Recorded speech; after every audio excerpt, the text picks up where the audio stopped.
اعوذ باللہ من الشیطان الرجیم بسم اللہ الرحمن الرحیم۔ سر دوست احباب پوچھتے رہتے تھے کہ وضو کا مسنون طریقہ کیا ہو، وضو کا مسنون طریقہ پریکٹیکل کر کے سمجھایا جائے، ان کو دکھایا جائے کہ وضو کیا کیسے جاتا ہے، مسنون طریقہ کار کیا ہے۔ سب سے پہلے آپ نے کیا کرنا ہے جی، وضو شروع کرنے سے پہلے بسم اللہ پڑھنی ہے۔ سب سے پہلے بسم اللہ الرحمن الرحیم، اس کے بعد آپ نے اپنے ہاتھوں کو دھونا ہے جتنا ہو سکے آپ سے، یہ کہ 3 مرتبہ آپ ہاتھوں کو دیں۔ دھونے کے بعد آپ اس کے بعد سب سے پہلے نمبر پر آپ کلی کریں۔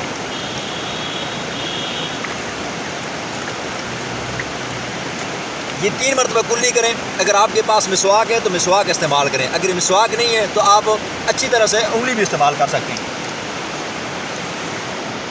اس طرح کرنے سے ایک یہ ہے کہ آپ کے منہ کی صفائی ہو جائے گی، دانتوں کی صفائی ہو جائے گی اور رب کی رضا آپ کو حاصل ہوگی۔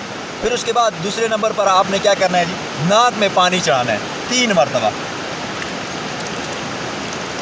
3 مرتبہ ناک میں پانی چڑھانا ہے اور بائیں ہاتھ کے ساتھ اس کو صاف کرنا ہے، ایسے کر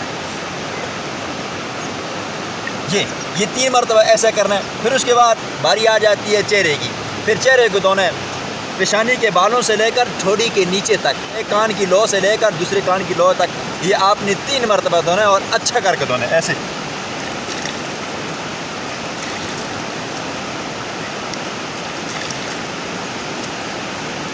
اگر کسی ساتھی کی گھنی داڑھی ہو، گھنی داڑھی کا مطلب یہ ہے کہ اتنے زیادہ بال ہیں کہ پانی اس کی جلد تک نہیں پہنچتا، تو اس بندے کو چاہیے کہ وہ داڑھی کا خلال کرے، ایسے کر کے داڑھی کا خلال کرے تو اس سے پانی داڑھی کے اندر پہنچ جائے گا۔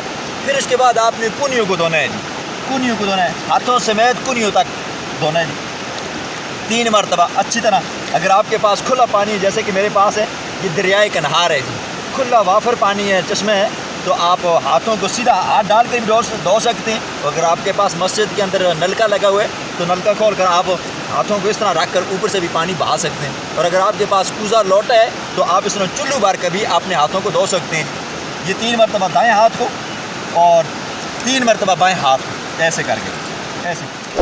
اب اس کے بعد مسح کرنے کی باری ہے کہ مسح کیسے کرنا ہے۔ تو مسح کے لیے آپ یہ بات سمجھیں، آپ چوتھائی سر کا مسح کریں تب بھی آپ کا مسح ہو جائے گا۔ مثال کے طور پر یہ آپ کے سر ہے، اب اس سر کے اوپر آپ یوں کر کے اگر مسح کرتے ہیں تو تب بھی آپ کا مسح ہو جائے گا، لیکن مسنون طریقہ کار یہ ہے آپ پورے سر کا مسح کریں، بالکل ایزی کر کے بھی آپ کر سکتے ہیں، ایسے کریں اور ایسے کرنے کے بعد ایسے کریں، یہ آپ کا ہو گیا۔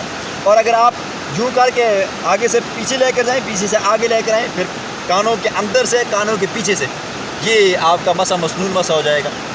پھر اس کے بعد باری آ جاتی ہے پاؤں کی۔ پاؤں کھلا پانی ہے، کھلے میدان کے اندر ہے، تو آپ سب سے پہلے یہ کریں کہ آپ اپنے پاؤں کو ایسے ہی دوڑا دیں۔ اگر پانی کم ہے، جگہ نہیں ہے، تو آپ پاؤں کو باہر نکالیں۔ پھر اس کے بعد اگر جگہ کم ہے یا یہ ہے کہ پانی کم ہے تو پھر آپ یہ کریں کہ آپ ایک پاؤں کو 3 مرتبہ دھوئیں، 3 مرتبہ دھوئیں، دائیں ہاتھ کے ساتھ دھوئیں 3 مرتبہ۔ پھر اس کے بعد آپ پاؤں کے بائیں ہاتھ کے ساتھ انگلیوں کا خلال کریں، تو یہ مسنون طریقہ کار ہو جائے گا۔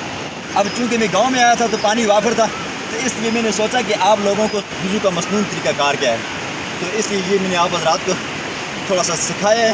امید ہے کہ آپ کو میری یہ ویڈیو اچھی لگی ہوگی۔ اللہ مزید عمل کرنے کی، سمجھنے کی توفیق عطا فرمائے۔ یہ 26 رمضان ہے، یہ ٹھنڈی ٹھنڈی بہاریں ہیں۔ گاؤں کے اندر تو ٹھنڈا موسم ہے، لیکن پنجاب کے اندر، ہزروں کے اندر اور اسی طرح اور اس کے ارد گرد کے علاقے ہیں، وہاں پر گرم ہوائیں چلتی ہیں، گرم پانی ملتے ہیں۔ یہ اللہ کی دی ہوئی نعمتیں دیکھ رہے ہیں آپ جی، یہ نہر جا رہی ہے پنچکی کی طرف۔ ہمارے ہاں وہ پرانے رواج چلتے ہیں، تو یہ پانی کے اوپر پنچکی چلتی ہے، دیسی آٹا نکلتا ہے۔ اب مشینوں والا سسٹم وہ ہمارے ہاں ابھی تک نہیں آیا، تو جس کی وجہ سے کھانے کے اندر برکت بھی ہے، لذت مزید سے مزید بھی ہے۔ تو اللہ رب العزت آپ کو بھی یہ بہاریں نصیب فرمائے۔